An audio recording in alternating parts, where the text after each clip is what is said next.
tonight, but if you want to talk about bugs in the classroom and volunteering for trout in the classroom, that's a lot more joyful and optimistic. See me after this talk. So, but unfortunately, we have pretty bad news for you about concentrated animal feeding operations in Pierce County.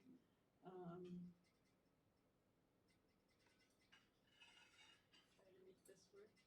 There we go. So here's the definition of a CAFO. If you can see, they're different. They're defined by weight overall, so different number of animals is what constitutes and defines what a CAFO is in terms of the DNR and how they're regulated. So if a farm, usually in our area, it's dairies, has 715 milking cows or more, they're regulated as a CAFO by the DNR, by Wisconsin. However, it's good to know that the authority of that regulation comes through the EPA and the Clean Water Act. So considering the federal situation right now, that's something to think about. So 715 dairy cows is a CAFO. And we have quite a few at that level or below that level around here, but not very many, and we're about to talk to you about a very large CAFO.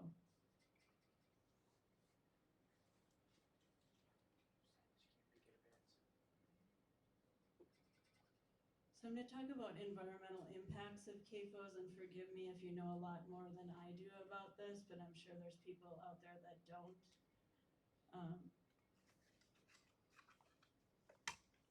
In terms of our interests in fishing, drawdown of the water table through high capacity wells is something to think about, especially in the headwaters.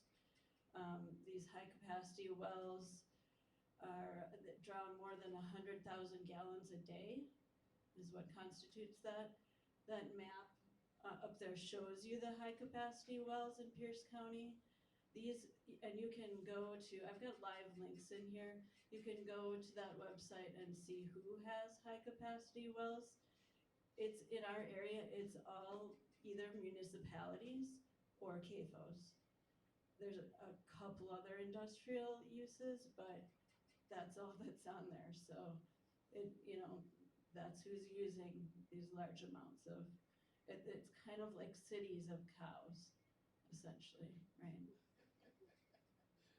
It is, and they produce 100 pounds of waste per day. So that's like me in waste every day.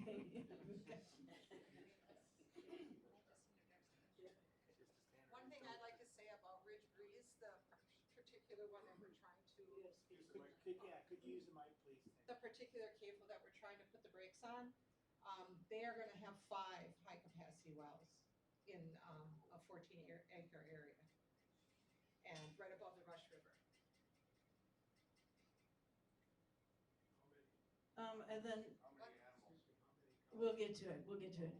The other impact for us is phosphorus, is really the big things on surface water. So if you don't know, phosphorus is needed for crop growth.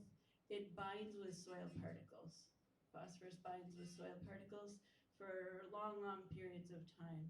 And so when there's erosion and there's runoff of those soil particles, like you've seen in recent days with our meltwater in the streams, there's phosphorus on all those soil particles that you're seeing in the streams, and then it gets deposited in the bottoms of in the sediments, and it's very long-lived in the streams, and that leads to eutrophication, which is the overgrowth of photosynthetic algae and plant material.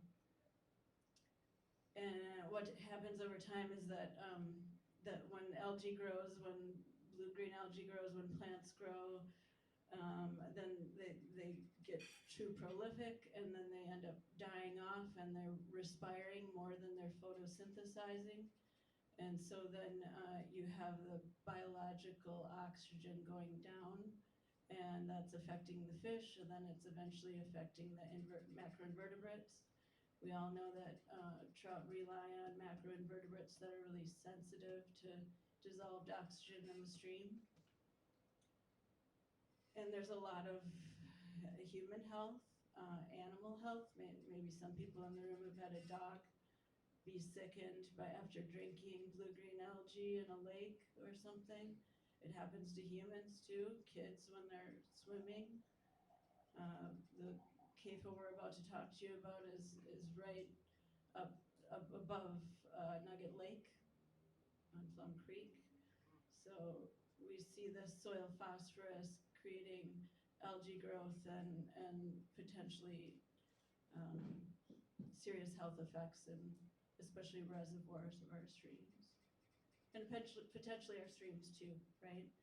If you go out fishing in August and you see that slimy green snot, you're seeing phosphorus, effects of phosphorus. Right, well, there's a switch on the side. Okay, I'm just looking.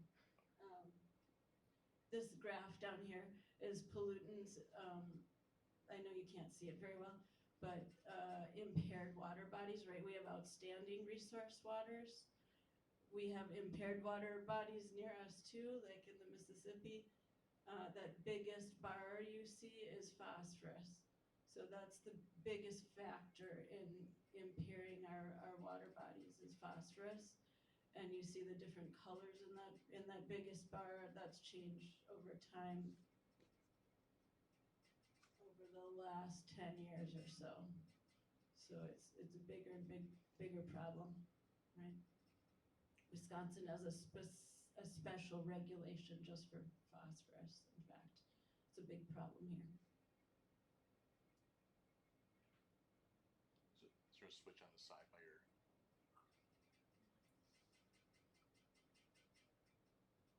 It worked before. Oh, I switched it. If you look on the side of it, there's a switch. Other side. Should see. Be green. There you go.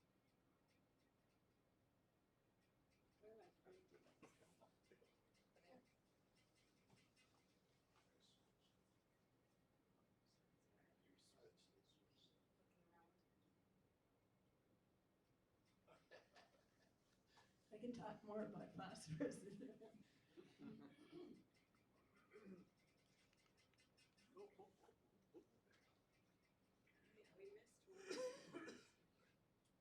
we go. Other environmental effects, both gaseous, so a lot of, when you go out some days and you can smell it, right? You can smell the manure. That's the ammonia, the nitrous oxide you're smelling, which are unpleasant. They're toxic to people who have to work in these places. And then greenhouse gases are a huge thing from industrial livestock operations. Carbon dioxide, yes. Methane, yes. Cows produce a lot, both in their gut and the manure as well. And methane and nitrous oxide are much more potent greenhouse gases than carbon dioxide. So you've probably heard this before. Agriculture is a big source of greenhouse gases and climate change.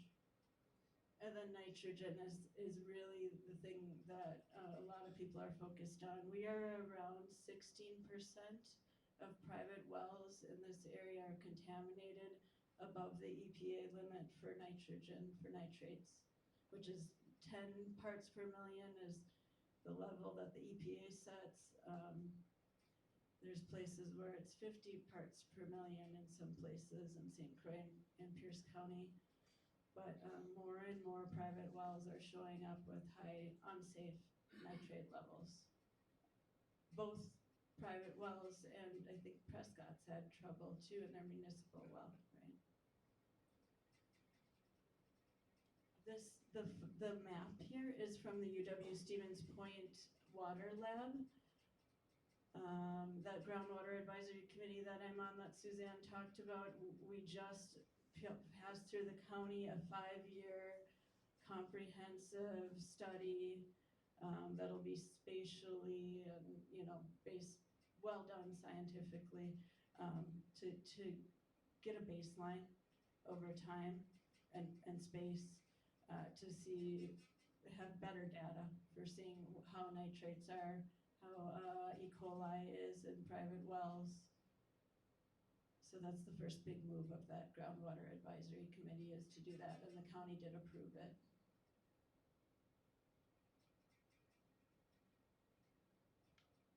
Here are the CAFOs, the yellow dots. I don't know what the triangles are. But the yellow dots are CAFOs in our four county area. I know you can't see where the rivers are, but Rush, I think this is Trimble watershed.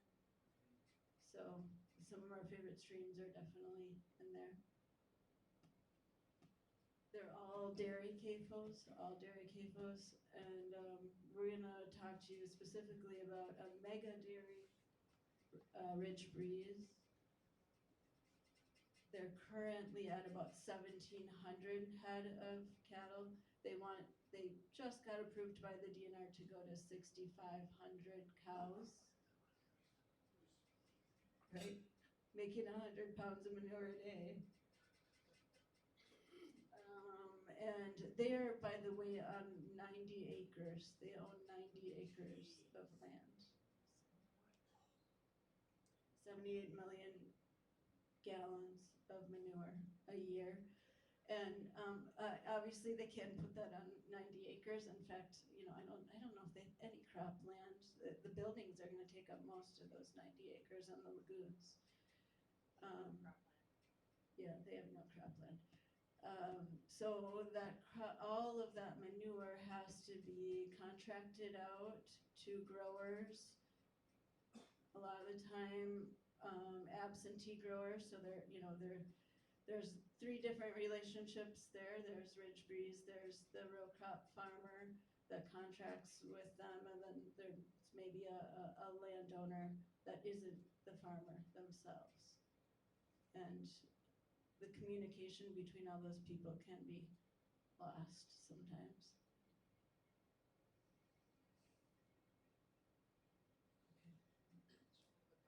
Oops, sorry.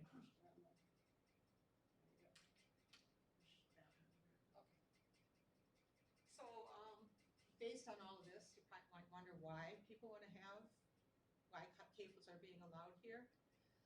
The industry, the big egg industry has been working for decades really to get Wisconsin primed for this. They've changed the laws. They've worked on changing the laws through legislative action. They've reduced any kind of control over what we call industrial or mega farms, and applying the rules that apply to small farmers. So they don't have to act like they're industrial. They are treated as though they are a small farmer. They don't have to have rainwater collection off of their buildings.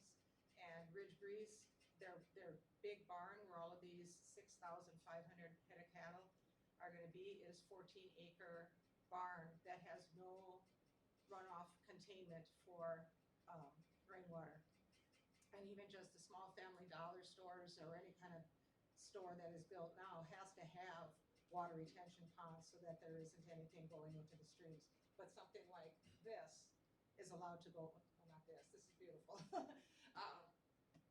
This is where they want to be because we have a lot of water. This is where they want to be because we're vulnerable, because we're so spread off, we have very low population. They know there's not going to be much resistance. So it's easy to come into a place like Wisconsin and basically take over. That's how I see it. But this is what you all are probably familiar with karst. Maybe you have never heard the word, but that's what the land is like in most of Wisconsin, much of Wisconsin. And that's what creates our beautiful bluffs and our valleys and our streams. And when we have one of these high capacity wells going in, it punctures. So Ridge Breeze, this is pretty close to the way it is where I live. Ridge Breeze is up here, I live down here. So they're gonna puncture the earth down to that low water down here to get to the well. So it's gonna be way down. High capacity wells go way down. And those punctures actually cause a channel for the runoff that's gonna come from these farms right down into the deepest groundwater, not being filtered by the limestone, which is what water. So that's why I say, why not? Why? Because we have the resources they want. Why not? Because it's gonna destroy the resources that we have. Breeze Dairy Group is a Appleton-based corporation, by the way, that they're registered as an LLC, even though they own 6 large CAFOs around the state. And if most of you know, if you've been small business owners, LLC means Limited Liability Corporation, which means if something goes wrong, they are not responsible. And what we're trying to do with Grow is to get them to be held responsible. So the township ordinances and things that we're trying to enact and that we're trying to get support for would require that they post a bond so that if they do destroy things, which they will, it's covered. That they have to have insurance coverage to try to reform things, because if they don't, with the high capacity wells, most people are gonna have to get new wells like myself. Our water could be so contaminated that we'll have to have reverse osmosis filtration, which is also gonna cost us money. And then the damage that they're gonna do to the roads will be covered more by the people who live in the townships. And any of you who live in townships know that townships don't have any money. I mean, Trout Unlimited almost has more money than my township does. But they have to, and it's $1 million a mile. This is how much it costs to repair a road. And these, when they empty these tanks that are 44 million gallons or 55 million gallons, that's done with semis that are very, very heavy, and they drive on our country roads that are really not built to hold that kind of capacity, and they destroy the roads very quickly. And no one is held responsible. The landowner isn't held responsible. Everybody just passes the buck from one place to the other, and that's why we're trying to, at the very local level, get some control over this, because everyone else is passing the buck. The DNR, it's not their place to set regulations. The legislature has already been changed, and laws have been changed, and it's hard to turn it back. Once the laws are changed in one direction, it could take decades to turn them back to where they are.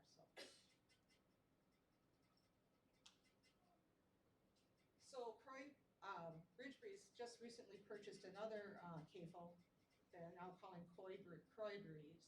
And this one had a major spill of 300,000 gallons into this wetlands here. It went undetected for over 3 months. By the time the state came around to check on it, there was 3-foot deep manure in the barns, and the groundwater, they had to scrape out this wetlands to try to bring it back. And that cost millions of dollars. But the people that owned that particular CAFO, they walked away. And that's what happens when large industry does things like this. They don't stand by. They say they're going to be good neighbors, but when things go wrong, they're gone. And who ends up paying for the cost? It's the people that live there. So what we're trying to do is to get some kind of responsibility that has to be enforced, because we can't trust people to just say, we'll do the right thing, because unfortunately that's not usually how it works.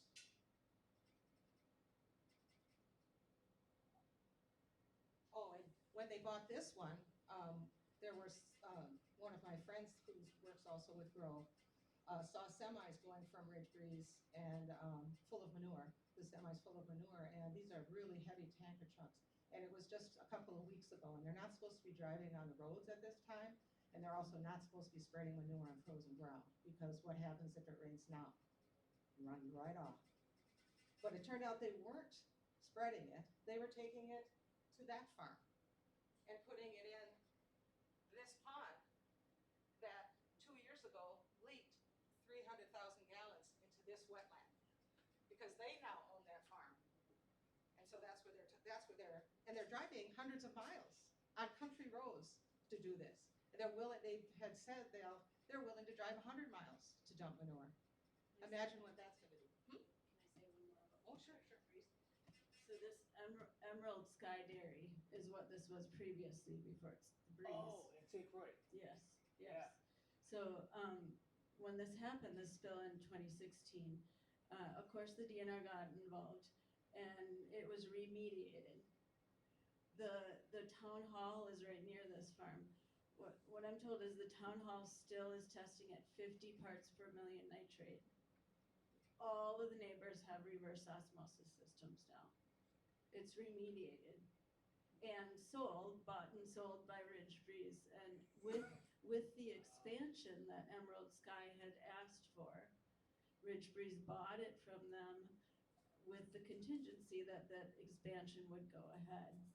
So they're expanding to like 20, Huge. 22,000, not as big as Ridge Breeze. Cry Breeze isn't as big. It's like 2,000, 3,000 cows. So That's all upstream from the Willow. apparently that's what remediation means. Sorry, I get a little passionate about this.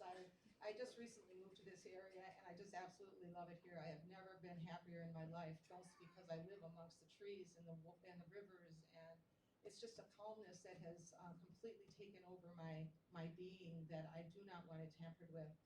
But it's not just me, it's my neighbors too, and it's just the earth in general. I mean, I just think we all have to really work to protect the earth, and particularly to protect the water, because where are we going to be without water? So, how to protect what you love? Am I supposed to turn this one, or you? Yeah, you made it. Okay. Regulations from Wisconsin's Department of Natural Resources cover only the impact of livestock waste on water, and not all of it, because it doesn't cover a lot of the things that we've already talked about. They do not cover air pollution, biosecurity, carcass disposal, road damage, or other issues. The DNR is short-staffed.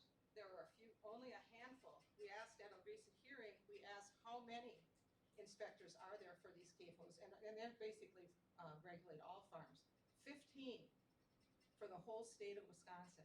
It can take them 5 years to get back and do a reinspection. Not satisfactory, in my opinion. And so as citizens, as residents, local residents, we have taken over monitoring them. And they say, the DNR has actually said, wow, good job, thanks for doing that for us. But we do it as volunteers. I mean, we can't do it forever. Someone else needs to take responsibility. And I'm not blaming the DNR. I think the DNR does great work, but you know, they've been reduced. Can I say a couple things? Yeah, go ahead. No, I'm back to that No, one. you're just fine. But just going back to that one, carcass disposal, avian flu, right? You've probably heard about tens of thousands of birds, of chickens dying at a time. And then they have to get rid of those. That's not regulated. That's not in our state statutes to regulate the carcass disposal, right? It's a major oversight. That last slide said that 60 CAFOs are operating without licenses because the DNR just can't keep up with the backload, including I know of at least one in Pierce County that's been operating for several years with over the limit, but should be a CAFO, but is not being regulated as a CAFO. And in regards to carcass removal, recently, it was just last year, there was a fire in Durand with 6,500 hogs. All of those hogs died in one day. Those hogs laid there for quite a while before they tried to figure out what they were going to do with all their bodies. Then they loaded them into dump trucks with juices flowing on the roads and drove them to Eau Claire and dumped them into the 7 Mile Creek landfill.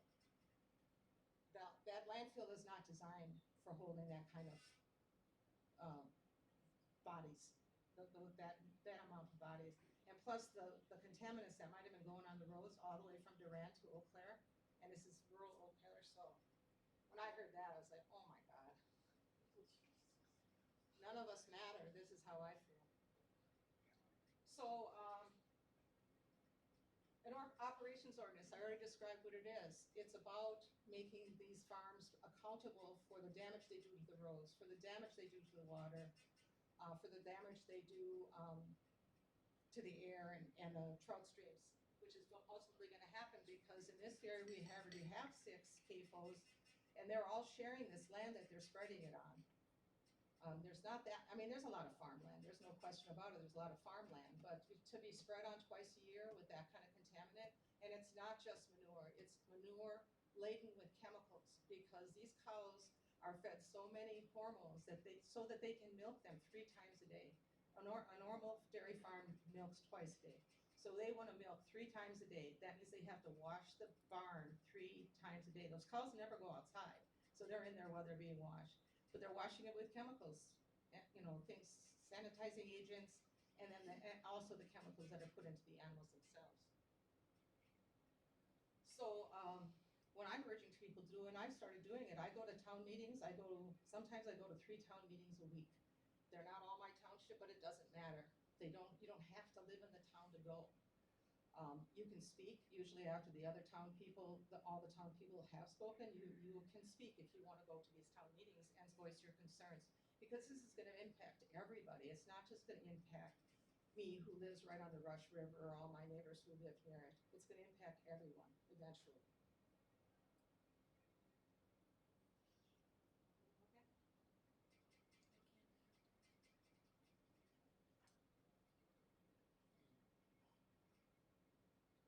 So please do speak up. I mean, I hope you're contacting your representatives these days anyways, you're both federal and state. Do you know about the public hearing for the revision? I think people can, and if you're interested, I can send out more information on this, because I haven't talked to Danny, but there's a public hearing where there's a little bit of time for a public input about so Ridge Breeze didn't have all the acreage that they needed to spread on, because it's a lot of acreage. It's like 9,000 acres.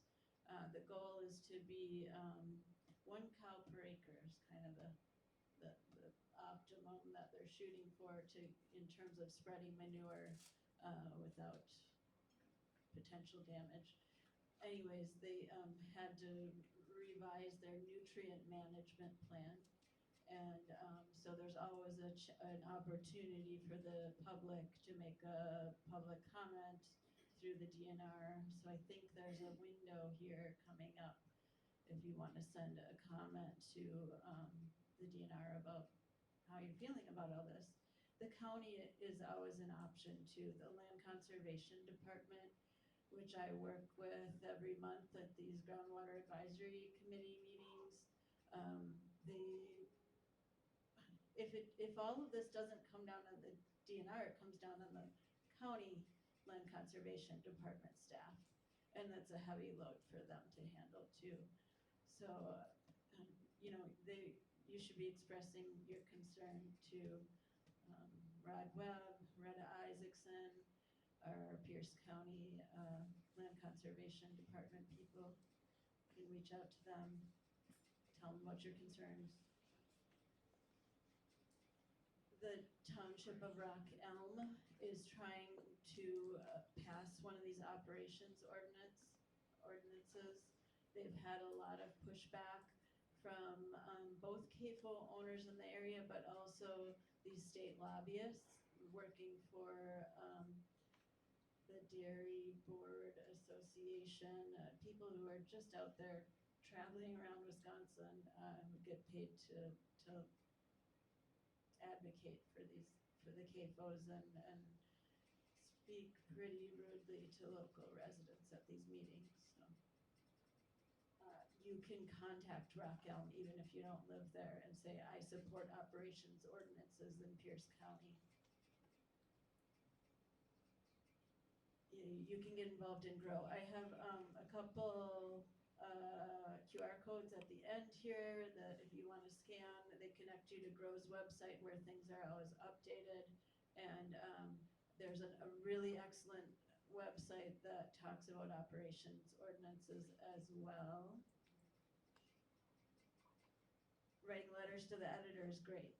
Please do. It's kind of the same few people that are doing it all the time. Attend public hearings, like he said.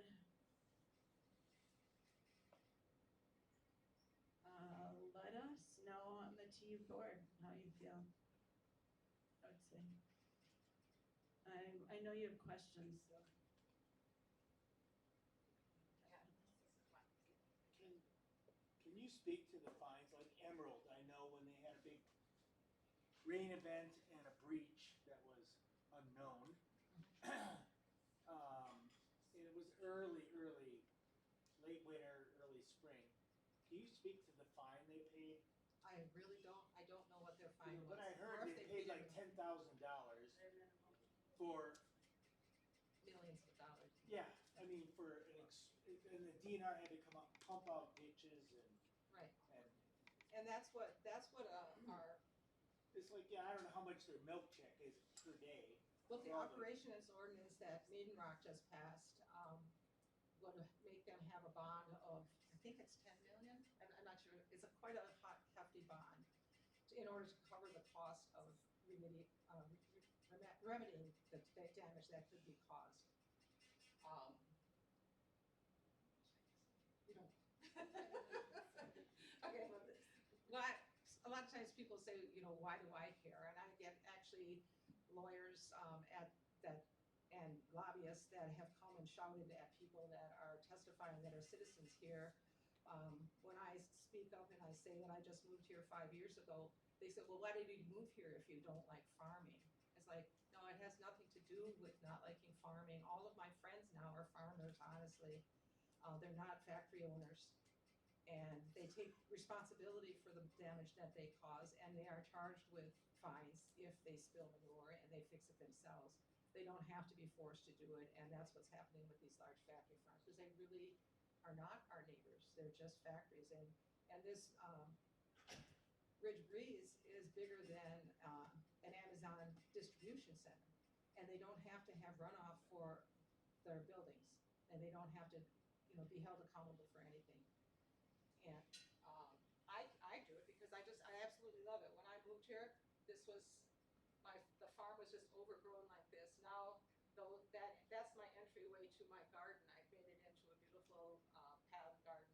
I have this beautiful corn crib that, for me, I feel a real affinity to farmers. Actually, I've always wanted to be a farmer. I was born, unfortunately, I was born in Milwaukee, in the city, and lived in cities most of my life, but it's always been my dream to be a farmer. And I'm not a farmer now, but I own a farm and I pay homage to farmers.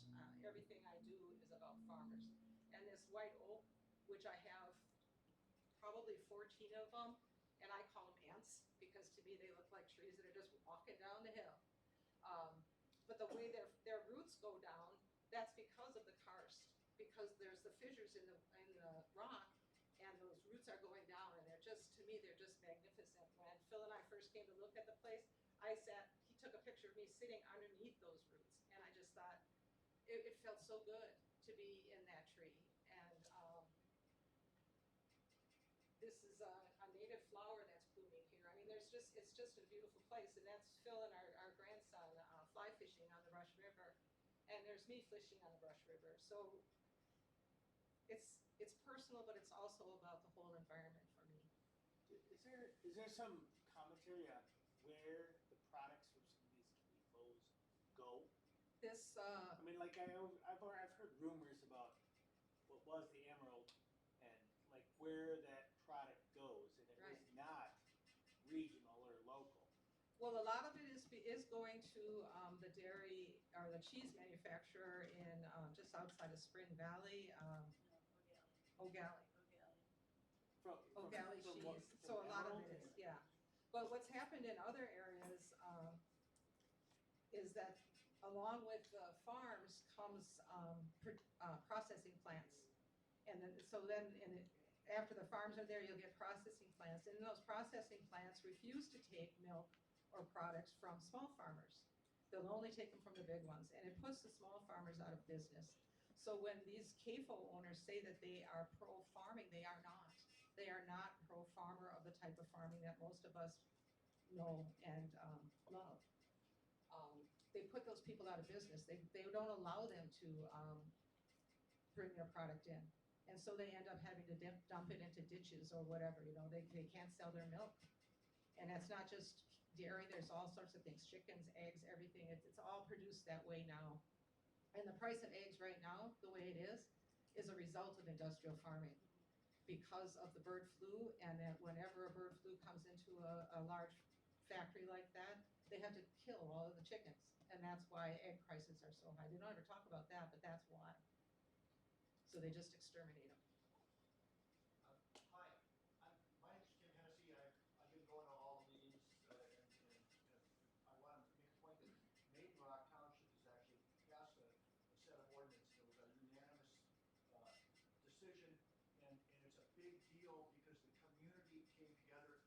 This is not a political issue in any way or form, and it's not anti-farm. These are not farms, they're factories. And I wanted to point out a couple of things. One is that the DNR is mandated by statute to approve these well permits for CAFOs if they meet this very broad set of requirements. They're not strict at all, and the regulations that are surrounding the determination for this process here for this CAFO are very loose, and there's no enforcement. So there's nobody there to enforce it. And we had hundreds of people get up at a Zoom meeting with the DNR and make comments. I mean, hundreds of local people, all their heartfelt stories. It doesn't matter. The pollution doesn't matter. None of it matters if they meet the statutory guidelines. So this is really a legislative issue. You can just rely on the fact that our council, our assembly people in Wisconsin have created these laws to benefit the agricultural lobby, and they are applying farm standards to factories. Okay, so that's one thing. The other thing I want to point out is that nobody in this community knows about this. This is secret because there's where do you get news these days? This is not on the national news, and it's not on local news. It's in papers, but nobody reads the papers. But I can tell you that the community forums that are out there on places like Facebook and everywhere else, and I mean, I don't know anything else, X, but if you're on a community forum, River Falls has one, I believe Ellsworth has one, Prescott has one, Eau Claire has one, you can make comments on there and you can post stuff about this. Because I've been trying to post stuff on this, and I'll tell you, there are people in the weeds out there that go, oh yeah, well if it's approved by the DNR, it's okay. And guess what, folks? The DNR, they're not the bad guys in this. They are understaffed, and they are being forced to follow the mandate of the statute. And so I would, the thing that I'm asking of you guys, this is right on the Rush River. If this happens, we're screwed. And they're gonna take hundreds of millions of gallons out of the aquifer. What's that gonna do to the river levels? They don't know. So it's up to you guys. Get on, contact your assembly people, make statements on these forums, and get out there and tell your neighbors and your friends, because nobody knows about this in this community, and I'm telling you, they don't.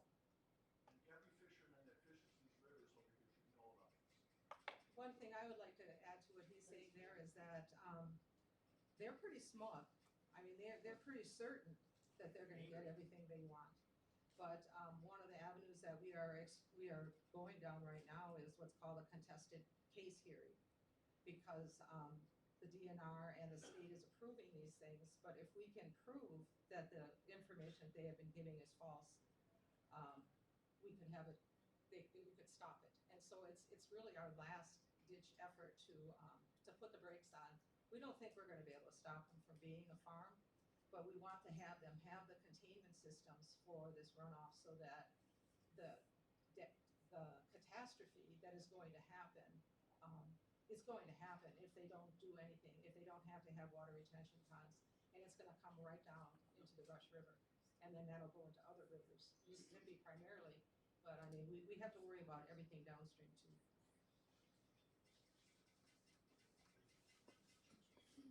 Are there any other questions out there or comments? Michelle? All that list of things to do with contact, is that only for Wisconsin residents? No, I mean, you recreate here. I think it's It's anybody. I don't Anybody know. can comment. Your guess is as good as mine, you know, how serious they'll take it, but I think it's important for the townships and the county and the state to know how many Minnesota residents do come here and value our resources, so. Go for it. Yeah, Dave, Is it actually in Rock Elm? I thought it was in Salem. it's in Salem, but let me emphasize that this manure is going everywhere, right? And this manure is going out at times when the lagoons and the barns are full. And those are times when the land is most vulnerable to runoff and contamination of the waterways, right? It's, March to June, when no crops are growing, is when they're spreading manure and there's no vegetation to catch it. Any talk like biodigesters or anything? Is that I think that the suspicion is that once Ridge Breeze gets established at its expansion level, that they'll want a biodigester. I think that's reasonable to assume, because it can't be, for them to do all that trucking of manure over 2 or 3 county area, it's taking them a while to get it out there. I'm sure that a biodigester, with all the incentives there are out there to build them, would be in their next plan, that's my guess. Yeah, Dave. So how many townships have passed ordinances? Yeah, thanks. So Maiden Rock Township has passed an operations ordinance back in December. They're the only ones in this area so far. And how durable would that be to a legal challenge? Because I'm assuming that these farm corporations have. They have been challenged, so they were challenged in Eureka Township, which is Minnesota. No, it's up by Luck. Okay, so there's a few towns up near Luck that passed operations ordinances successfully. One of them was legally challenged, and it was dismissed in court because the challenger couldn't prove that they were really being jeopardized, harmed by it. Yeah. So there has been one legal challenge. GROW is working, the People Protecting Pierced arm of GROW is working with the Midwest Environmental Advocates. Is that a lawyer in Madison who's been really helpful? There are lawyers out there, environmental lawyers, who are willing to support townships and groups.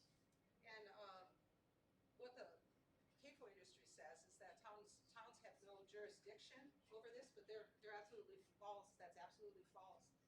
Every attorney that we know of says that's what the role of townships are, is to protect the local environment and the roads and the people that live there, and the water and the people that live there. That isn't a state responsibility.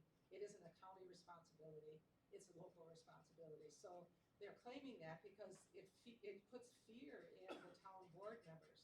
They can't afford a lawsuit. You know, like I said earlier, their budgets are very small. They barely get by. And if the roads are starting to be destroyed, and then they're being threatened, and that's what the attorneys and the lobbyists have been actually doing at town meetings that they come to, is they've been verbally threatening the town board members, telling him that, yeah, you do this, we're gonna sue you. And nobody, people who live in the country, they don't want to be sued. They don't want to get drawn into that. And when we can tell them that, well, we have pro bono lawyers that will take care of this, you don't have to worry about the legal aspect of it, because that's what they're most concerned with. But it's also a lie that they don't have the jurisdiction to make these rules. It's just an absolute lie, but a lot of people believe it. Yes? Has anybody done anything to come up with any kind of laws to protect the aquifers? Because the aquifers give water to everybody. Yeah. So that's, in theory, the state statutes that come from the Clean Water Act.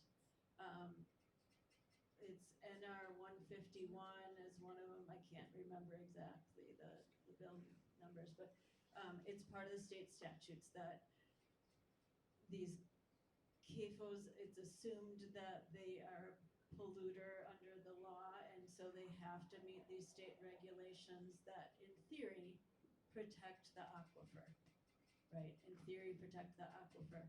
However, the enforcement of those statutes is largely voluntary.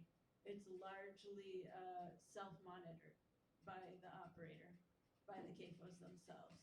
And by the way, Ridge Breeze owners live in Appleton, right? So you'll see in newspaper articles that they'll say that the CEOs will say, we drink the water too. Well, they don't live here, so they don't drink the water here. So in other words, it's the fox watching the chicken coop. These QR codes are to grow on the left, where you can keep up with updates and news and press releases, actions with Grow from Pierce, People Protecting Pierce. And then the other one is a really excellent synopsis of operations ordinances. Know that yes, there is a legal basis for them. Yes, we have the organization behind this is working with lawyers, and it has been successful. And right now, it's the big push to try to do something. So. And if anybody wants this slideshow, you can give me your email and I'll share it with you. It has a lot of live links in it.